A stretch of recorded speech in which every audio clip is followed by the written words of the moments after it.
whawhetai ki he ki, tai tari fia ki mautoro ke tau proklama, hako toi tapu e aho whakakoloa koin, whatau lotu. Whawhetai ho maulau maarie, malo pe mau hawhenga maarie, ke mau ki whanongo ai ki ho wholofola, tala mai e wholofola ia e kuonga mo aho, e hongi ai whanong ki ho wholofola, e taupi koi e tangata pa mo whiwhine ke whanong ki wholofola e o tua. Awe mau mau e whenga maarie, mau puke ni mai, ki whai ano ako ne kina ki mauto, hulu wā i hala, whakaino hino ki mauto, tofa to tonu e hala whanonga ku mau whai he mamani koin, ke mau au sia ko toa i tāniti mau whanonga ki ai. Whawhetai aho koen, mālo kei, wala koi whiepe, tamatui tupo on, ka maano whare, au mai, e pare mia, ka mai pure angatonga, whawhetai kei whakalau maari e tarai pare stenia sisi, au mai kau takilot kotoa pe, ho e ki taulai ki, kau whai whakau, kau maranga, kau akonaki, whawhetai si whikererei pe si ngai tamai, ngai whae mi apina, i whare maha kina, i priso nena, o whee pe hapotu, whanongo mai, i ngā oe a ngā, ngoe a ngā, i ngā tai, o whee pe hawhitu, ke whanongo mai, e ke tā puaki mai, ngai lau maari e kotoa, nau whanongo ai polo kalama e whia whakoe, wa whao sisu klaisi, kako mau whamoui. Emeni. Tai tari fia ki motoro, tau polo kalama e au koin tau, hoko ato ai pe, whakalotolahi pe ne wholofola, haki ngā tai whakamama, ngā hipot wholofola e sāpate, toko ni ngā te motoro, ke whauho mou malanga, ka maafuka ki tau tolu, kau whanongo malanga, ka mai ngā whia hui anga paki. Mai ngā tau tolu pek tau manako ke whanongo ke wholofola, ko whaakonaki mau peke mau, whanau he kolisko si ato tai, ko mea mau inga tahe tau wako tau i tapu, hirianga tau wako tau i tapu, tau te waofia ngai pe mua tau o tua. Wapau ko tau whatotolo teolosia, mua tau wako whakalot kalafi, mua tau wako he tau i tapu, ko runga peke ilo, ko runga peke maari e toko e tau malanga, pa tau o whakahino hino, pe mahino talatu aho tau mawhai, i he poto whakai tangata, ka te au ka ke aongai. Mea o aonga tahe ka te au kono teu, e mau whanau i apo nā fualu, mai korisko si ato tai ke hirianga, e mau whanonga i he semester, whanonga i he ngahi, i uniti, pika ngahi course, au ke hono whakaosi ngā, pako mea le reita ke te ongo, i he tamasi mo ki tahe ni, ngoi au pika kita, whai ako, whai nui toi tapu, ngoi, te ofia ngai, moto vāpe, moto tu, kai ke ngatai, te whapapau, tohi ngoa he tohi o mohui. Wholofola o manake tau, tala noa ki ai ahon, tau hanga tau ki here soni o sāpate taha whā, o sune o tau anoa wao no, ako sāpate hono ua ia, o sune tau hanga tau ki here soni ko speri ko ia, ka mata mea i tau whamama, toko nia e kau malanga, maa peka ki tau tau kau whanonga malanga. Ihe, hoko at pe ia mi here soni koni o sāpate uluaki, o sune, ta hoko at pe ia mati wahi wa, hoko at wai ke mati wahi ongo furu. Patonga, mi hoko pe he ngā here soni, tau te fito ki ngā i ko speri, o ao sāpate. Ai, mi ke whira la vei, whakapui tu a kotoa pe, tānoan ka ki tau kau malanga. Ai ko sāpate tāwha, ko hono re soni ona ia mātiu, pa koe wahe hiwa, me si tolu nima, ki he wahe hongo fulu, me si ulaki ki he ua tolu. Au ki loa re soni ko nika tau whapeke tau, to o mea la lahi pe mi ai te hano malanga. Mātiu wahe hiwa, pa koe me si tolu nima, ki he wahe hongo fulu, me si ulaki ki he ua tolu. Ke ulaua pe a wholofola, piri ko patau toki whonowhononga pe ke highlight ia ngai mea mau i ngai, e whatonga ia mā ki tau tolu maha tau akanaki e aho koini. Au peha no whakarea. Pea whori e si sua ngahi kolo, mo ngahi wiri si, o ne whai ako i hona ngahi whare lotu, mo ne malanga ke e ko speri o i pure anga. Pea ne ongo pe koe haha langa mahaki, pea maha mahaki, nā ne whakamu ui ia. Pea hene si o ki ngahi fukakai, na langa hono whatu i he ofa ka te nau tolu. He nā nau nofo ongo sia, mo tuku hau sia, o hange koha whangasipi tai hano tauhi. Pea toku pehe eia ki ne kaua ko lahi ia tau, ko motu, ka ku kaunga tā maki e kau ngā ue. Ko ia, mo kore ki he ki o ana e tau, ki ne kou nātu moha kau ngā ue, ke utu ne tau. Vai hango furu. Pene ui ane kau hongo furu māua o ne ako. O ne hongo furu māua o ne ako. O ne tuku ke teke nau tolu ke whai te riha ki ngā whaai ki he. Ko hi ke nau kapusi ki nau tolu. Mo ne ange ai mawhai ke whai to'o e whahinga la mahaki ko toa pe mo e maha mahaki. Pea ko eni ai hingoa o e kau hongo furu mā ua apostolo. Ko e laki ko Saimone. Ai ane whakahingoa ko Pita. Mo ante lu ko hono te hina. Ko se misi ko e foha o se peti. Mo Sione ko hono te hina. Ko Filipe mo Bartolomiu. Ko Tomasi pia mo Matiu. Ko Tanatu hau. Ko se misi ko e foha are fiusi. Mo Repiusi. Ko Saimone ko e kautaha mamahi whanua. Pea mo siu tasi Iskariote. Aia foki nane lava ki i a Sisu. Ko kau wonga furu mā wani nai whekau atu e Sisu. O ne nai ka teki nau taulo ne pehe. O wa te mo wafe i hala o alu ke sentaire. Pea o te mo huu ki hakolo Samaria. A mo o mua ki a whanga sipi kua more i haka o Israeli. Pea heo mo whanongo nongo pehe kua ofi ai pure anga hewani. Pea mo whaito mahaki. Mo whakatu ai pekia. Mo whakamaa kiria. Mo kapusi te vola. Mo mau tai totongi. Pea mo atu tai totongi. Oa te mo tokonaki hapaanga koula. E whakapona i ho mo no o. Pea naa mo e siriwa e ikai. Ka maa ai mea te pu hapaanga kapa. Oa naa kumuni hakato oho ki he hala. Pe tangi ke ua hasote, pe hasu. Pea naa mo hatoko oa. Seuke. I ronga hataha o ngā aue. Tau ke ne mau hono tauhi. Pea ka mou ka au ki hakolo pe habilisi. Eke pe ko hai hataha o tau ke mou aru ki ai. Pea mou nofo pe ai kai oa ke mou hiki ki a potu ke. Pea ho mou hu ki whare tāpua ki ia. Pea ka pau o mou tau mo oni ai whare e toka ai ho mou tāpua ki. Ka pau i kai tau, pea ko mou tāpua ki e foki mai. Pea i ronga ai ai kai tene tari ki mou toru, pea mau ho mou ngahi rea. Pea ka mou ka hu mai mi he whare ko ia. Pea koe kolo mou tōtō i hono e fu mi ho mou vai. Wau e kou tātu. E kātaki ngofua e aho whakamau e whonoa o soto mamoko mola i ha kolo ko ia. Wakai, o kou tuku atu ki mou tolu ke mou hange koe whangasipi e lotonga whangaulofi. Ko ia ke mou whakapoto o hange ko hangata. Pea ware he kovi o hange ko halupe. Ka mou lama te ria e kakai. E te nau whailo ki mou tolu ki ngai whamau anga. Ka te nau haha ki mou tolu i o mou ngahi whare lotu io. E ave ki mou tolu ki ngahi ko wana mo ngahi tui. Ko hi ko au. Ke ai ha whakamatala ka te ki nau tolu. Siu pia me kau sentaire. Pea o ka nau ka whakailo ki mou tolu. O te mou roto mo ua. Pe fe ha mou tani. Pe ki ha mea te mou rea aki. He atu ka te ki mou tolu i he taimi ko ia. Ha mea ki mou rea aki. Ho kui kai ko ki mou tolu e rea. Ka ko lau marie.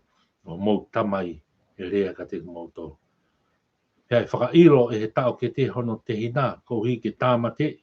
Pea ko tamai e ne whanau. Pea tō e whanau ki he nau mātua o tāmate ki nau tō. Pea te mou hoko. Ko whai whihia ne kina. E he kakai ko hi pē. E kakai ko toa pē ko hi ko hoku hingoa. Ka ko ia tene ki taki o au ki hei kuanga. Ko toko taha ko ia e mo ui. Pea ka nau, ka whakatangi i ki mou tolu. I he kolo koe. Mou hola ki he kolo koe. He kua weo ko talatu. E te ki mou o siki e ngai kolo Israeli. Ko hau e whanau tama tangata. Amen. Maria o pita frofola ia a honi. Pāpuna e ongo re rei ko toa pēa. Frofola ka te tau tau Maria te ko hanga o whakakawe inga e ta wako to e tapu ia a honi ko hono ui eni. E sisu a eni ka wako e toko hongfuru māua. Tau whatonga ia ke na tau fōu mai he walu wa hiwa kono whakungahi ui whakamui ia. Hono ui mai e ka wako pēa me matatahi. Ui mai whamui mai ko mātiu pēa me whare tute pe ko whare tāna tuko au. Ia matani kolo o Jerusalema. O au mai ko nina ne, maa urewa e toko taha ua ko ni. Kaike, whakakawe inga kia e tau, e tawa ko to tapu han kono ui o to tahawa o ange ke te nau tolu mo no ngai whekau o ange me ngai mea ke nau whai o ange mo whaunga tauhi kakai maari o ange e whaunga teolosia o ange e whaunga e whika whaka ui uhinga o mo ui o ange whakataha ka te nau tolu mo whaunga e ahi kakai mo tauhi kakai mo tauhi lotu ngahi mea ko toa pe na whakanau nau hei ko si su kalaisi a si ka wako ko ni ke nau whanonga. Ka tau whanonga mai pehe ngai vesi, tau rua pehe ngai vesi, ha ngai mea ke highlight, whakaloto lahi maa ki tau tau, ngai vesi ke hano malangai, ngai mea ke tuki mono no whai e tau toka ngai whakaakonaki, pia ko mea te pū ke tau wako pe mi ai. Me maari e hono ui he ki ai ne kau mui mui e toko tahaua ko ni. Vesto ni ma, wahi wa vesto ni ma, tala mai pia fori a si su, e ngai kolo me ngai vilisi o ni whai ako e ngai whai lotu. O ni malanga i e ko speri e puri anga. Whato ngai, ange, tau e hoko mai a eko si sukai, si nai pe ni kawe inga. Ta tau ko toa wha e ko speri, o na wafo taha ko toa pe ke tawa noa i e kawe inga ko ia. Hiri pe a baptaiso eko si sukai si vai tafe soa tani.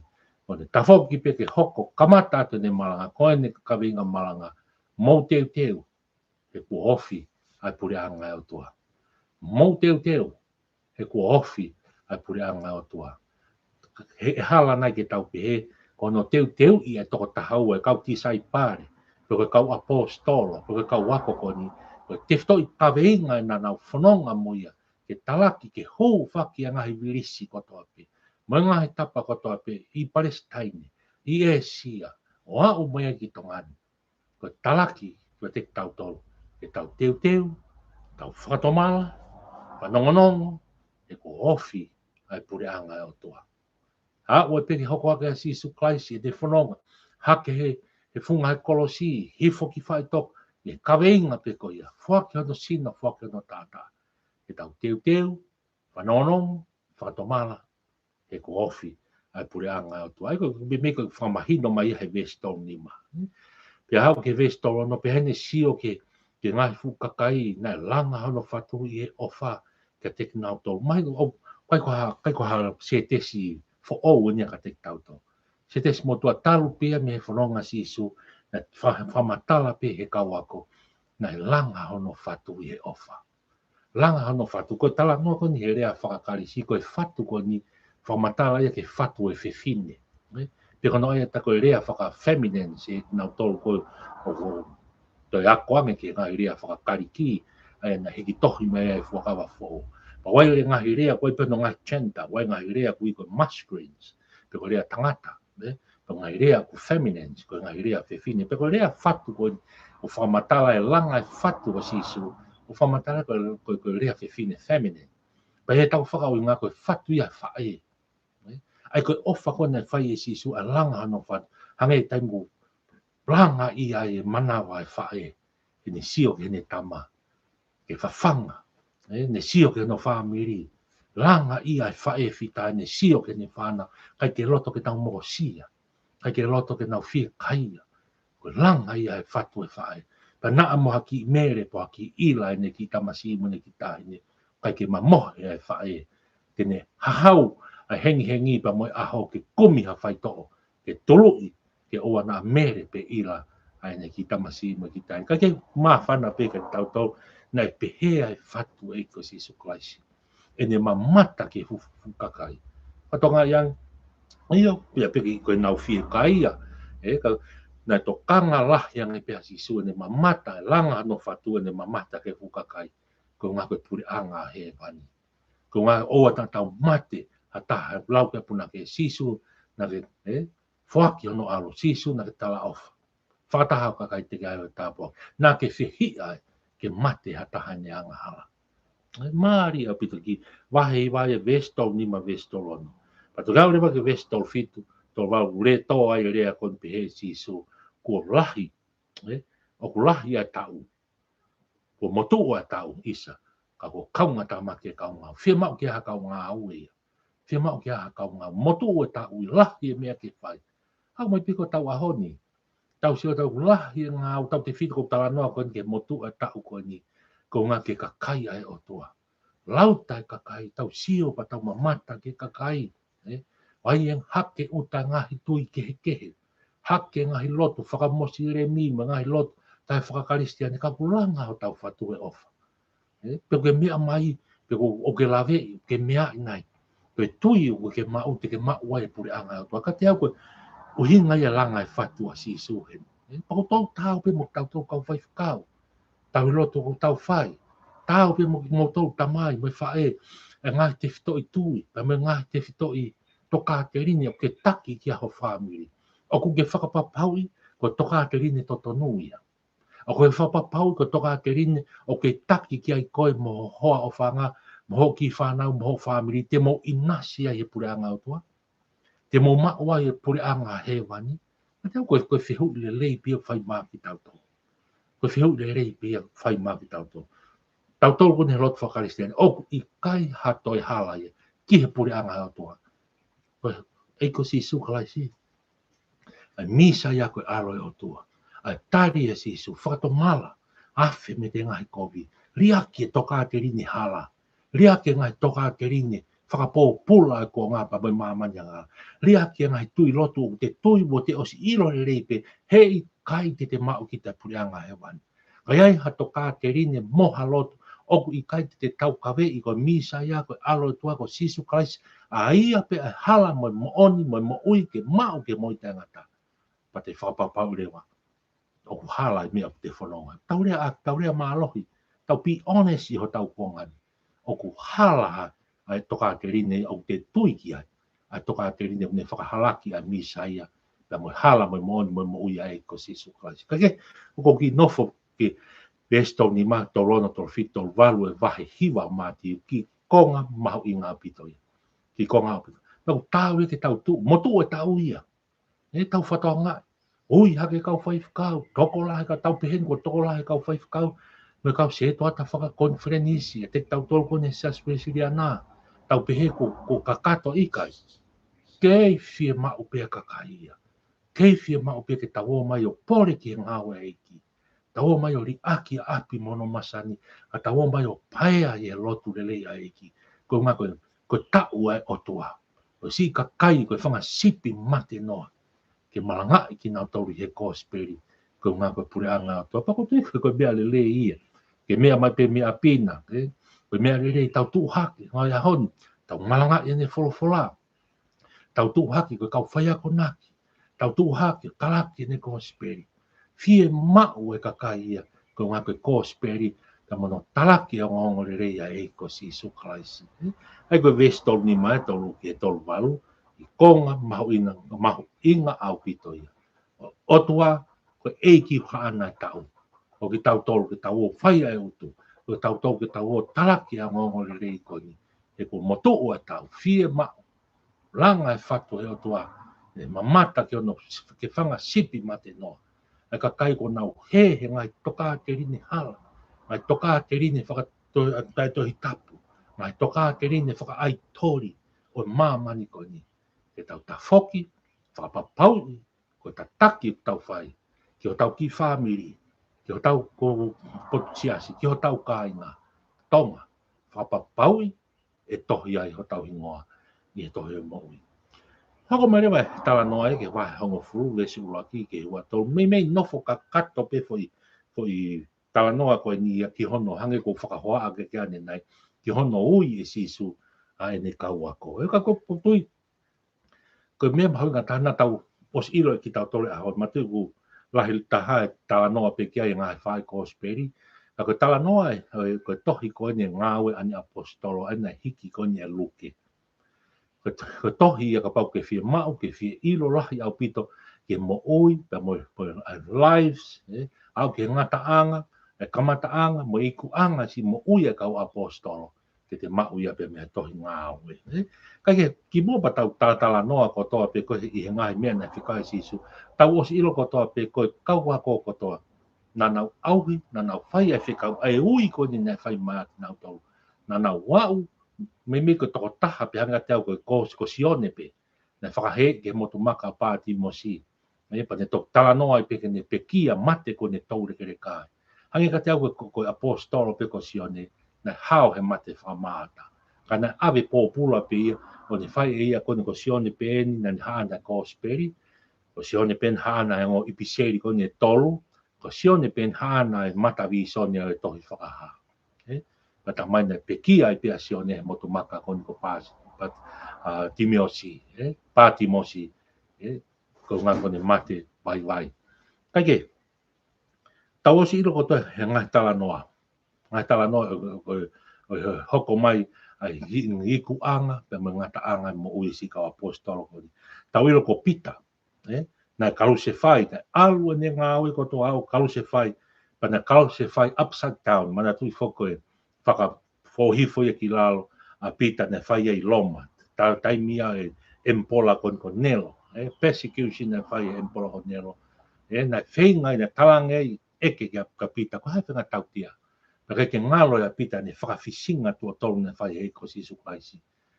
Ko ngai kolosi pe whokia matu na ton ke tatau pia mo Sisu. Kone talange e pita kai. Whakawhifu au ki lalo.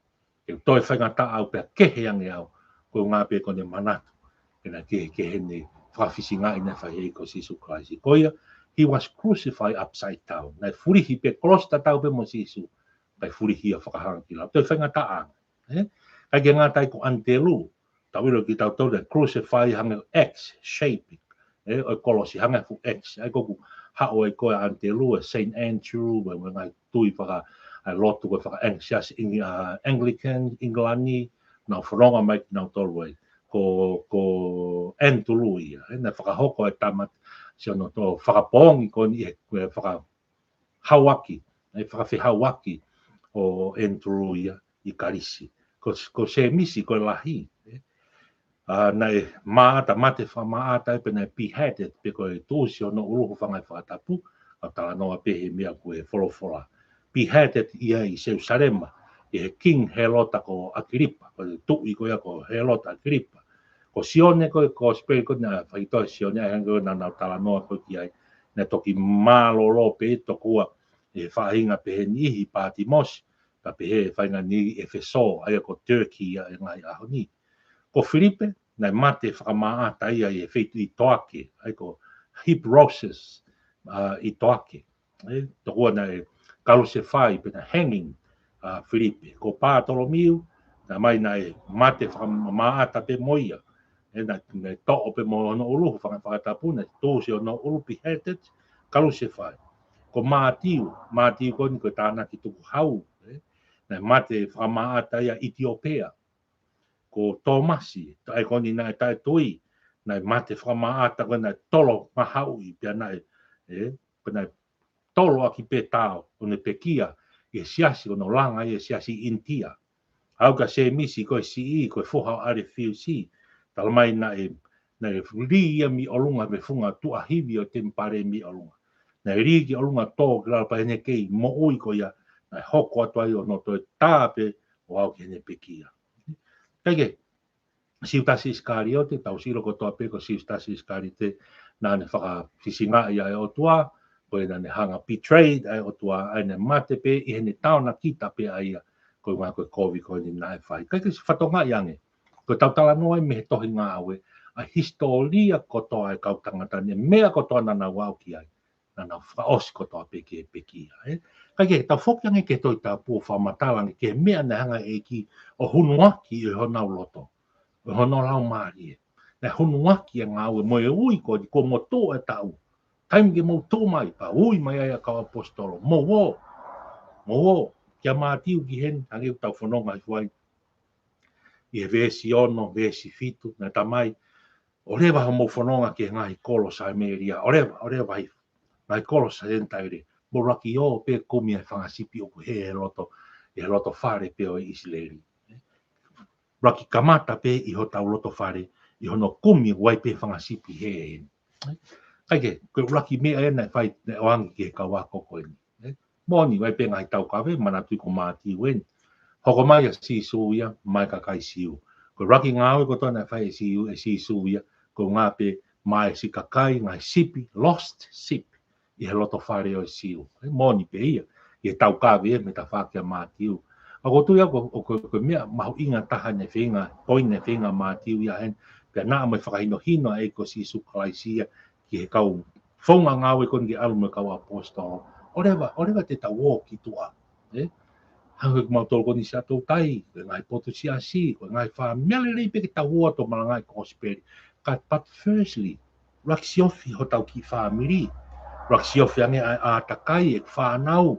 Raksi ofi ange ki whamiri mo ka inga wha o atuai. Kai ki ngata, raksi ofi ange pe ai potsiasi ku te iai. Raksi ofi ange a ta ke whakapapau ange o kai ki te alu ki tau paranga e kosperi mo talaki o ngore rei ki tua kau ke hai pe sipi he ia I hoto loto whare tonu a ki tai. O kai ki lo sika, doesn't make sense. Ka te au koe whuko mea mahau inga, koe poini mahau inga ia ne whenga ki ai ai eiko si su Kalaisi. Raki whakapapau I ho tau loto whare, ho tau ka inga, hai loto whare ho ki whamiri, ho na os malangai, ho na os whakatomala, ho na os tari eiko si su Kalaisi, na os ilo, hai whanongonongo e pure angai o tua, os whakapapau I ko tohi hona o ingoa, e tohi mo I ko spaptaiso ki nau tau, e wafa tamai, alo ka mo lau maari. Uraki mi aia ne hanga e sisu, o whekau e ka wako koe, ke nau alu ai. Kai ki ngatai, hoko hifua e tala noa, tala mai dane oange, ka mo whai to o mahaki, mo whakotu ai pekia, whakamaa kiria, o kapus te volo, ko mo mau tai totong, pe mo atu tai totong, koe fu mawhai ko ia. Mawhai ko ia hanga e sisu oange ki he kawako. Pana tau ilo e tau toluia, tā noa hanga ko tā noa ke, tohi ngā ue te tau ilo lahi ki ai. Mata pā whasani, aratu ai ngō kawako, tala mai, kore hake toko taha, koloa, moe paanga, talange pita. Moe kau whanonga kone kawako, koe ke mau e siriwa moe kola. Wafa o sisu, ke tuo alu, koe kore ane whai koe tangata nei tokota ve, mata pā whasani. Ka koe, ka mata ia ke whanonga kawako. Nai ohange ke nau toke nau whai toa mahaki. Ohange ke nau whotu, ngā moe peki a. Nā moe peki a, whotu e peki a, whakama ai kiria, kapusi e te e volo. Ai ko nofa whakaukau, ka pau koe whoaki kona whai e sisu, e kai mawhai koni, ka teki nau tolo kau apostol, whewhe ki tau tolo kau whai whakau e ahon. Whewhe ki tau tolo. Ui atak tau tolo nai e mawhai ko ia. Ko lau maari e o tau tolo ke malanga e neongore ke tau whaarea malo i aki. O tonu ke tau ma o me mawhai koni. Ka koe hae uhi ngā. Ka koe hako koe whihui koe utui ke te tau tari whawhui tui. Ka au en tai tolo e toko taha ko toa pe. He kos whaki he o toa ia mawhai ko ia. Koe mawhai ko ia nei lau maari e maani oni. Ke ne whakaiwi a taha ko toa. Ke ne whai tō mahaki. Whotu a peki a. Whakama ai kiria kapus te volo. He ku tau mau tai to tongu pe. Pe o mai tai to tongu pe ko si su Kalaisi e mawhai. Ko whihui ko hame koe ke tau lawa. Hame koe ke tau mawhai ai. Ke tau wala ke mahaki ia. O whaito, pe mo ui. Pata mai pa naa moe peki a. O tau mawhai ki a ki tau tolu. O wha mawhai a ki tau tolu. Ke tau hoko ke kau whaifkau. Ke kau apostol. Ke kau tisai pari. Ka te hau koe whihui ke te tau tari. Whawhoi tui pe. Ke tui, ke whakapapau e peko o tau whai I he tui.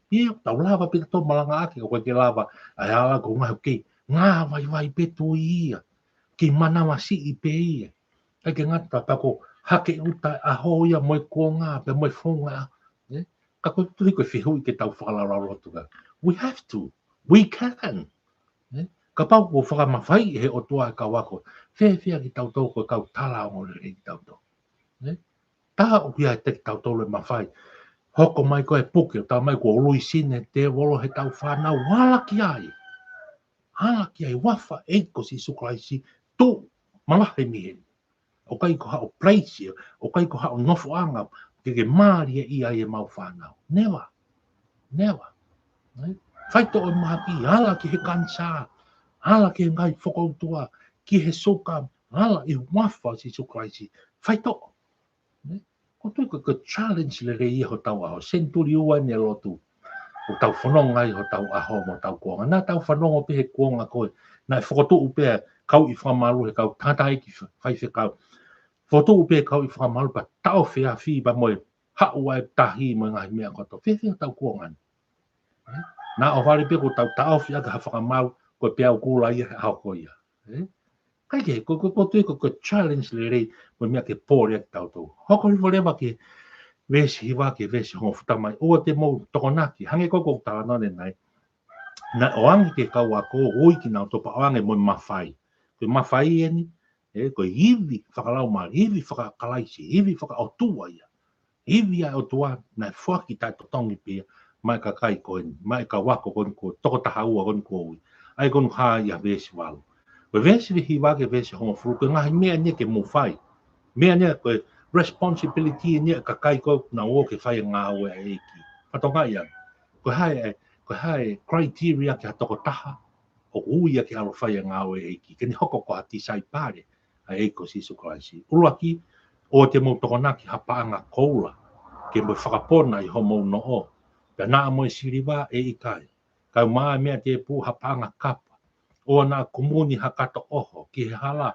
pe tangi ke ua hasote pe hasu pe na mo toko oa seuke i longa hataha o ngā ue tau ke ne mau hono tau hi i longa hataha o ngā ue tau pe ke ne mau hono tau ko toko taha ui ki ngā ue o tua kono tau hi me o tua he ka te au ko poini lai pe foke ngai whakauhinga ngai honi tau pe heke tō pe so te taha i kai ai hao sote ai hao te ngare rege ke alo maa whana kai ko mea whakauhinga pe hange ko ki se niti ma hoinga pe ke tō ki se niti ma tu ia e family ma ngai mea he kuhanga taime ni tau literally rituare tau whakauhinga rituare pe vesiwa mo hongo fupa hange tau tō hala he taime ni o te mo tō hapaanga ka mea rei ki ai peki se ni ko ngā ko si alo e tau whanau e fia tau longa i whanau ke tau o mo he ngāwe mo no talaki e kospe ko e poi ni nai uhinga ia he ni he vesi wake vesi hongo fu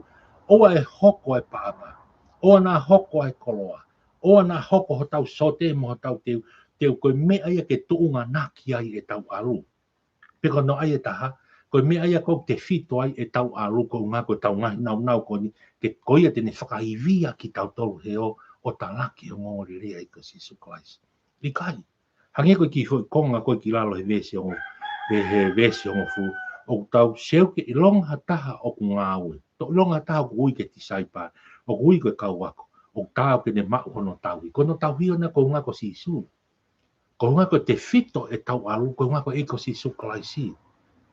Tau whatonga e mai ahon. Tau te watan ke konferenisi. Eio.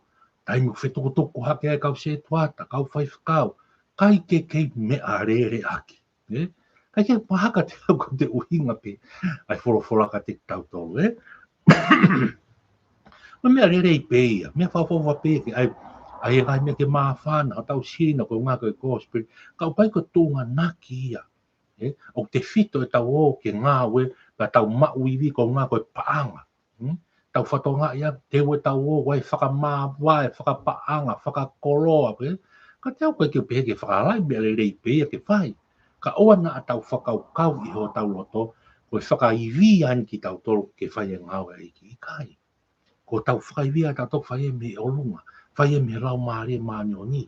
Koe whanki mea tānaki mai pe, koe whanki moki mea tānaki pēia, ka ki tau toro pa, ka he kai tu o anaki ai, ka he kai te fito ai. O ka pau e o atu mau ha se niti, pa mau pe se niti. O pe am kasai pe ia. O ka pau te tau o, tau hala, ho pe ia. O ka pau te tau o atu taha pe ua, so te sai alu po ia. Whanonga ki tau toro. He ko tūngan, ko poini e tala noa ia heni. Vesi wake vesi hongofu, ko ngā ko si su ho tau mawanga iwi. Ko ia ho tau panga whakakoloa. Ko ia te whakaivia kita. Ko ia ho tau sote. Ko ia ho tau toko, koe whenga ke te whamalo hi kita, ke pou ka kita. Ko ia ho tau reu mawhana, koe kai ngawhi, koe lau mare maanu ni, koe poi ni ia. Ka oi kai, koe koloa, koe mamani, koe nia, koe whaloto lahi peka te ao. Hui ha te wheki taki pa teu ha te whanonga, mea lerei whamao popo pete ki koloa, whaki wewewe, mo ngahi mea ko ia. Mea pea ke whai. E wai hoto ki whamiri, ke taui, wai hoto se o to waifi, o te ki whanau ware, mea rei pia ke whai, ke tau. Ka oku i kai koe mea ia, ke o tōnga naki ai, ke maua ngā iwi ai, mo whakaroto lahi e tokua ku lahi e ku pāanga, mo koloa, e lawa ai, e ku malanga mo tawiro i kai.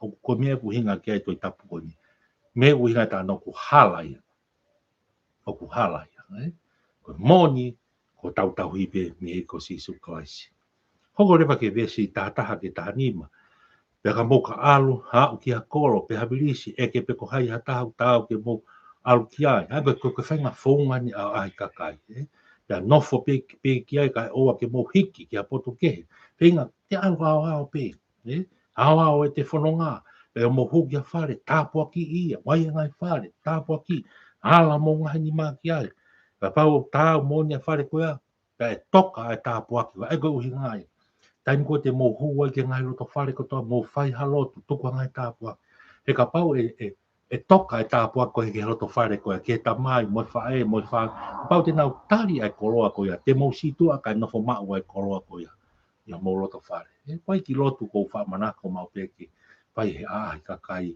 ko rotu mau peki ki whatawangi e toa e tenga mo uia ko speri he roto whare ko ke a topu pe a fua pe i longa hataha e hu mai mo hu atu pe mo hu mai e ne whamoni o kui heni e ko speri autu ko tuku tāpua kia ko tuku tāpua aki e tau lau e wholofola whai e tau lotu o ka paurewa hange koe wholofola au o paurewa koe ke he mahi ki whamiri koe ha so what that's it pe hange koe wholofola au ni tā he kai nofo e tāpua kia i he roto whare ko ia pesta fa pe ilonga ai au kai tini tari ki motoru pe mau ha mo pe mau ho mo nga hirea pe ka mo ka hu mai me fare ko ya ko kolo pe ko kolo ko ya mo tu i hono i fu me ho mo vai ai le wa fitu ko faka si ka pe tori ki tau tol sai pe ia me le pe tu i ho tau e fu ho ka te fononga e ko tau mo ai tau mantu ko poidi e tau alu ko ni ke to pe ke utu a tau e otua ka wa ka fitu ya pe ka mo tu e tau ia pe ke nau tari na to ke chi hoko te whanonga he kuai e kakai e kuai ngai tau ia pos mo tu wai ngai tau ia nau tari mai ki nau tau ia ko ngā koe kōsperi ki hoko te whanonga o e kafu ai ho tau loto pe te tau lavea pe tau ki hanga nā ki nofu ai ki tau tolu ai hoko te whanonga ko au e ko talatu hange koe wholofola pe he sisu te tau situ am he ako e kā taki ngō fuange ai aho e whakamau ai whanua ko so toma moko mora i he kolo ko ia maari au pito e potong ke tau mana wahe ai nofo e whakaukau e tala noia ko ni hange pe whatata ko tau toko ni tonga talo e tau tupu mai whanongo ki e loto talo e tau tupu mai tau whanongo ki e tau ngai tamai ngai whae ono ako ne kina ki tau to o ka pau te tau opita to alu o maua heri ko e fo uia o i tau to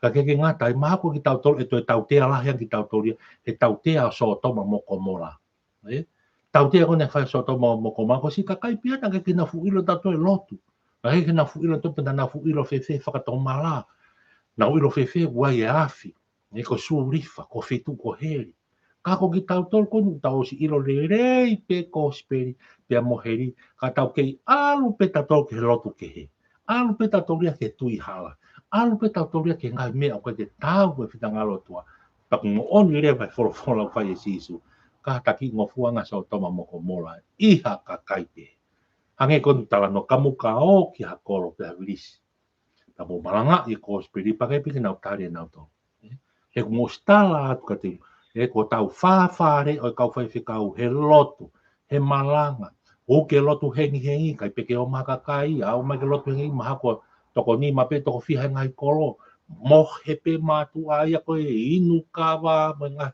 taupi koi toku a koe aho ia koe lotu ia whai pe ia he hoi kwhawhine i kai koe lotu kuku whiau tala mai koe mea ke taki ha tangata tala noa ki ai a pita mo tu he hala hiki ho modi mape a lotu hufi o ke lotu hufi a Aike, toko kanga tala noa. Au ko aho pe he. E ka taki anga so toma moko mola ia ano tautia. Ia ki tau to oku tau osi ilo re rei pe ai mea ke tau hawai he ano afko heri. Ko taria e ko si suka si de mo. Ka te au ko kifu konga mahu inga opito vestata. Ke vesta anima. Ko ngahi feo ko fonga ia ke mo a ia ke kakai. Tau whanonga pe. Tali mo tai tali ko mea ia ki tau tau. Ko mea responsibility ia ki tau tau. kau whaiwhikau, kau se toata, kau malanga, ke lea malo, talaki ai wholawhola, o te tau a apa, he eke ka ki tau tolu, matu ko tau ngāu ko ni eke ka ki tau tolu. He eke ki tau tolu pena e whai, e tau ngāi whai, e tala whekau ko nei whai. Eke, hoko atu e tau tala, no vestaha o no, ke vestaha walo, wakai, o ko toko atu ka te mo tolu ke mo hange ha whangasipi ha loto lotonga whanga urofi, ko ia ke mo whakapoto-poto, o hange ko ngā tāpea, ware he kovi o hange ko lupi, ki whai konga vesi mau ina vestaha. Ko tuku atu ki tau tolu ke tau hange tau alu ha whangasipi ia loto lotonga whanga urofi. Ko whanga urofi tau matui, ko whekau unu tau whai i he māmani ko talu be me he anga hala e raki o mātua. Pa talu ai tu unuku e māmani ko ni ke he mate. Pea mau tangia se tane māmani mate rie ko. Hange koe ako naki, ko tau whanonga tatu he māmani ko, koe ko tau api, oe tau pureanga, wā tau api tatu ko he wani. Ke tau te whoki ki ngoe i teni. Koe ho tau api pā uia. Koe api, koe wheitu e ko di pure e se tane. Wheitu e ko di ta mai koe māmani ko ni ko do tatau koe anga hala. Koe māmani ko ni ko do tatau koe mate. Ai māmani ko ni. Tata ko tau whanonga he māmani ko tau whea tala mai he pē punake. Koe hanga mai mate hanga pē taha. Hanga mai anga halau hanga pē taha. Tau hopo hake pongpongi ko tuai e tau ofo hake wha ke telefoni koe lau koe ha. Koe ha fo e ngahi anga hala e aho. Whenga pia se tani me hopo ake la ke he tō. Tō ala, tō apo, whenga tā mati a te ro. Pa tā ko tau whoronga i to hange ki tau toha whangasipi. A loto lotonga a whanga rofi. A koe whakahino hino ki tau tamai ke tau whakapoto-poto o hange koe ngata. Whakapoto-poto o hange koe ngata. Pia ware e ko ve hange koe lupe. Whakapoto-poto hange koe ngata. Koe olo poto e ngata, nengo tau hange ko ngari. Kovi pe tau sio tato ke ngata tau me ngai tala noa o kamata anga ni hanga o betray a fefine iwi o ta to ko to ai te kai e fiki pa ke ko ni kai pate ko ngata ko mon man pe fau he o tua chai pe mo nga hi pe he o tua pa wa no fenga ulunganga ta mai ko ni ta mai te tau whakapoto ko ai ta hau o kai pe ke i ronga ni alu ko ni toki o ware pe ki ta whakapu mai a funga ta ka kita. O koe peke te whanongo kita ka hane mea. O koe peke te whanongo pe naa mohono kiri, mohono on sino, koe peke te lawa whatonga. Ka te au koe whakapoto-poto i hange hangata. Ka te au koe lahi o donga tā noa pakakai he whakauhinga. To be humble. Koe whainga urunga, o koe peke i longa i ne tolo ane toko ne whanonga ki whe. To be humble. Humilities. Life with humility, life with humbleness. Ko mo uyo ko te pride, ke tala e ke tala ki mamani e mea lava, ke lava pore. Ko mo uyo fa aki mui, ko mo ko ka te au ko whakapoto ia hange hangan. Whakaaka ki mui humble ourselves, ya ha tau ki mea ku lava, mo mea ko pa fok pia ko lang ia pe o tua. Lau ke fo tau wha au pe ta toki mui. Tō peke o tuai ke lang pe mo nge. Koe mea kui ka te au ia, koe whakapoto hange koe ngata. Koe tolo koe ngata, koe peke ongo mai ia. Koe peke ngaha mai pe alu ki whe. Pe koe ne hou ki whe. Pe koe ovare pe te toki sio atu, ne tawiriwiri mai haki whe tu. Pa te toki lere osi. Whakapoto. Pe koe no ai e tahau tau wise. Tau whai pe maranga i e kōsperi. Tau whai pe ngāwe ai ki tau ai pe mo ngā ki whakapoto. Ngā ke pukono ai taha, ngā ke atamai lelei. Hangi tawa noa ko ki ai punake. Ngā o tangata, ngā o whao ai po. Ngā ke besi whao, sio tangata sio. Sio ke amui atu. Sio he futotongi. Sio, ko mea we got make a wise decisions. Make a good decision in our life. Whakapoto. Wise. O kai ko tawo lo tuko tawo pio. Hope he rotu o ria ki e tau mea kotoa, osi kotoa ria ke whanau ia ia. Kai toki hange e holo e whanau ia, kau whai whekau e koe kakai palo pare matahia i e society. E tau mo ua ki tau tauri he whai e rotu, kai whaka ofa e tau whanau e whanau. Ka te au koe wise, koe whakapoto, smart. Very smart au ki te tau whai. Whai mo atamai lelei. O kai koe alu osi ngā tau sino pa tau o tato pe ki ai kau whai whikau. kai ui tau si o tau ngahi hoa, ta tō mo tau whanau, pia nau toki he, holo te kia apia ke langa, mo hamea ke nau, o te koe ki whina ngaro pe he, e o tō ai. Wise. Kai ke ngata tau o, sivi mo i lele, sivi ho tau sino, e tau toto mo tau maf, whakafua ho tau ngahi aho he mamani ko ni, talanoa kia sa me iwa tāka, tau utu ha loto ku poto. Wisely, whakapoto-poto. Ko tau whai ngā aue ko ni, whai whatape mo i whakapoto-poto. Ka te au koe mea mau inga ia. Kai ke ngatai, pe tau, ware he kovi o hange ko lupe. Ware he kovi. Tau whakatoto oi ka mea ku kou. Tau whanonga he whangai kalapu, pa mea kai whai kawa, whi hua aki e ka kai i kai, molu malu pe whai whakau, molu malu pe ki tau tō. Ware he kovi. Whanonga hanga he tala no koe ke sai, ko tau rea whai ke taofi. O kai koe ngai ahonia ngai, mapuna ha whukakata koe motua whai whikaua ni roto. Mapuna ha whakahua koe motua whai whikaua ni na wawa i kai. Molu malu, whakapoto-poto. Ware he kovi. Koe whainga mo uia, o toko taha ti sai pare ke talaki a eko si suklaisi. Ai ke ngata kai vesta fitu ke taha walo. Ka bau lama te ria ka kai. He te nau whakailo ki moto. Me a ui whai peke vesta taha walo. Ai koe tala noa ko te whakapapau i wais. E tau moui. Tau o talaki a ngonga le rei a eko si suklaisi. Kau whai pe ata mai le rei. Wisely, wai o toki whamiri mo te whanau. Mahe wahe le rei e te ngāui. Whai ki he siasi. Ki tau i be mo toki whanau, whakaako i ki nau tolu, ke nau o hake, hoko atu e ngāwe o tau, koe mea reia, koe ka te hau, koe mea, koe wii koe waisi ia, o kuhinga, wisdom ia o kuhinga ki a eko si sukalai, ke kau ti sai pare. Hoko rewa ke vesta hai wake hua tolu, pea oka mou ka whakailo ki mou tolu, oa te mou roto mo ua pe whewheha mou tari, pea ki ha mea te mou rea aki, pe atu ka te mou tolu i he taim ko ia, ha mea ke mou rea, he oku i kai ko ki mou tolu e rea, ka koe lau maari e ho mou tamai e rea ka te mou tau. Taibe di ho tau io, ko taimi ko toa pe, koe mea maonia. Ko taimi ko toa pe, tau hoko ai koe apostolo, ko tala ngori rea e ko si suklaisi. Ko pau pe ke tau fō i ai. Aho e tau kai i ki tau tau. Ia ngai aho e loho me kina ki tau tau he society, mea ngai no fō.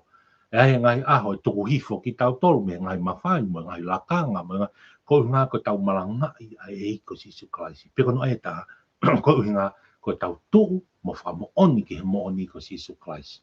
Patala mai o te tau hoa tau tau. Ka hoko no ave ko tau hingoa mo tau ngā hingoa ke tokua ke ave ke ngai whakataha ngā. Ngahi kua tā me ngai tokua ko ngā ko harea tau whai he mo oni e whorofora. O tau hoa tau toki ai. Pe te tau toi lere holo turi tonu hia. Tau kolosi holo, hu holo ke kakai ke whinga ke o whei ho nau loto i kai. Koe toko taha kou tonu hia hei ko si suklaisi. Kai ki te helaia. E koe hae uinga, e koe whakahino hino e tisai pareia. Koe e ki i e rea maana, maha ria o pito. I kai koe mou tolu e rea, ka koe ho lau maari ho mou tamai, e lea maa ki mou tolu. Don't worry, just be happy. At least we're doing the right things. O tau malanga i a ngore rei e ko si suklai. Tau kawe he mo oni o tohi tapu. O tau mana wa he tau tau. Ke tau toi lere o mamani o turi tonu hia ku tokua ko tau o ngon ikai. Be happy. He rea pia e ko si suklai sia. Ko ia e tari whihu i maa ki tau tolu. Ko ia tene tuu. He talanoa kia e soto taha whaavis taha whaa. Tau tuu pia mamata. He ko si hova ia tau maa ki tau tolu. Talanoa kia paula ia kakailo maa. O ka pau o ko sisu tau kau, ko hai e tu maki tau tō. Who else? Ko hai tene te tu, ke whakatanga i kakai ko nima hake otua. A mate, a takape, tau whanonga e whaunga ko mate aisi ka wako, na e ui ko ni, mate kolosi, mate tā mate, ika, hala tau he mate mo i te ulaka atu, he ko alua wia ki he ko eko sisu klaisi. Pea kai ko pure anga ko eni, ko api a koe pureanga ko he wani. Poronga he whai pia e whakailo he tau ke tira no te hina, a o mai ke tamai mo ne whanau, e hoko e mo weu. E hoko e mo weu, tā no pe kia whorofora. Tā mani e tapehe si su taha ngai whoro. Nau hau ki maa mani mo hamerino, nau hau ki maa mani mo here tā, koe whorofora ai. Pia koe here tā koe mai maa koe ni tau o mo ia. E mo weu e whamiri. He tuu e tamai ia, ka alu ke he whanau ia, ke he mo ni ko si su koe. Ka alu ke he whanau, e hoko ia, pa e hopo. e fetu usi ko nga tawa manaki ai ko nga ko tau malanga ai e ki ko sisu Christ ka to ngonya rea sisu ke e tanga ke sisu ko pa to fa fine en mo tamai mo fa e tu a tanga sisu ko fa to fa fine mo fa to ko wa na tol o na fa i fina ngalo e ki moni pe sai me le ke tau so tau wa fa ma fa ma mani ko ni se tau tamai mo se tau fa e tau whakato whawhine, tau whakato ngāne, tau whakato koha, tau kāinga. Mea le rei pere tau. Mahu inga nge tau tauhi o tau whakato whawhine mo tau whakato ngāne, tamai mo whai, o nau whai e whina ngāro e ki. Ke tau o whakataha mo ki nau tō, ke pure anga e o tua. Hao e peke vesi whakao se vesi wato. Peka nau ka whakatanga ki mo tō e kolokoe, mo hola ke kolokoe, e kwawe ko talatu, e teke mo o sike ngai kolo isteri. Ko hau e whanau tamatangata. Tanga noa ia, sisuia, ke hoko mai ai whakamau. Ka whakatanga i tau tau, aluki he, o e koe poini hui talana, o e pe tuku. Never surrender. O e pe nā ta ahau tau give up he malanga. Tau tolu tau malanga he, mai social media, tau mako whainga mai, o e pe nā tuku e tau malanga i e whorofora. Tau hiki ki he, whakatanga i tau tolu ki he, hiki, o nā wātunga, se, ko ngata ko tuku anga pe malanga e to malanga ke profola e ka tisai pare koni ko no tamate ki na to ku fa fa e pe he pe tau mo i tau puno ma ka o rewa pe ko hoko mai e ki fa mau e ma man koni o shock ke tau ma wa clown ni pure anga o tua na tau kunga ha uina e na tau tu o fai e ngau i koni tau fai ko ki tau to ka fai ka malanga ka wa konaki ko ngau e tau fai o te tau whalongolongo o te tau toki lau fulofola pe toki ha ke tau toki o pe ke malanga ko ngā ko no ngā koloa monoa ikai tau rea i e whainga maari e mui kai a whainga maari malanga i a koe whalotolahi ne whai palo ka timote malanga i e fulofola i whainga maari e mui kai a whainga maari tala monu atu ma tāpua ka te motol ko tau pe mauloloa e tau ki a ko tau tāpua a hon ka koe koloa lahi e fulofola ki hono malanga fere a ngai mea lahi e te to'o le rei pia ngai vesi mono koloa ke te malanga mo se unga pia e sāpate ko ia mo ato whai ha te vahe i ngai koloa lahi ko tau whamama ia koe o toa mafi ke tāpua ki mai e wholofola ke te mautolo ma ongo i pio kafo tu o maulau maari e ui ki mautolo koe kau ki sai pare ka sai ke mau whai le rei a ngā ue mo ui a whiona ma kuturi fua peke whamalo ia mo maari e ia e tangata apai ke mau turi fua ke ngai mea ko si whai no hino pe ki mau tolu e wholofola ke lang ia a whia. Tāpe kina e kau tisai pare, e kau whai whakau, tāpe kina kau malanga, kau se tuat, a ki mau tolu ko toa pe ku ui ke mau hoko kau tisai pare. Ke mau o malanga ta e ufi e wholofola mau aho mo mau konga. Tāpe kina ki nau tolu ko toa pe mamata mai ke polo kalamani. Tāpe kina so nau ngai whamiri, hoko atai mau whanonga, e maina fo om, tumu i mo onga ne mahina mau whanonga, ko mau hua peki siulai, hifonga tau, whawhetai, sisu taki a te mau whanonga. Tāpu kina whatamu platform tāpe mo koi sisu, ma uiwi, ke hoko atu a talanga, malangai, ai whatomala, o teu ki mau tolu ke pure anga o tua. Wa whao sisu Christ, ka ko mau whamu uiwi. Amen. Mālo apito mo mea mai, mea